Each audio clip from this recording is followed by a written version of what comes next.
అనుదిన నిత్యజీవపు మాటలు. దేవుని నామానికి మహిమ కలుగునుగాక. దేవుని వాక్యాన్ని చదువుకుందాము.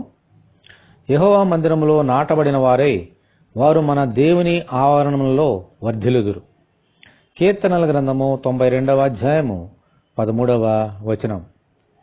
తానున్న స్థితిలోనే ఉండాలని ఎవరు కోరుకోరు. తామున్న స్థితి నుండి పైకి రావాలని ప్రయాసపడుతుంటారు.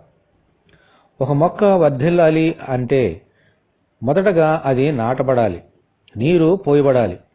అప్పుడే ఆ మొక్క వృక్షమై మంచి ఫలాలిచ్చే చెట్టుగా మారుతుంది. ఒక విశ్వాసి తన జీవితంలో వర్ధిల్లాలంటే మొట్టమొదటగా దేవుని మందిరములో అతడు నాటబడాలి. అంటే క్రమము తప్పక దేవుని మందిరమునకు వెళ్ళాలి. అక్కడ దేవుని వాక్యం అనే నీళ్ల ద్వారా పోషింపబడి బలపడి ఫలించగలుగుతాడు. ఆ ఆశీర్వాదముతోనే బయట కూడా అన్ని విషయములలో వర్ధిల్లుతాడు.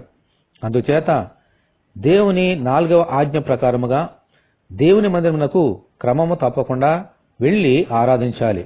అలా ఆత్మలో వర్ధిల్లునట్లు దయచేయమని ప్రార్థనలో మనమందరము దేవుని వేడుకుందాము. ప్రభువా, మీ వందనాలు తండ్రి.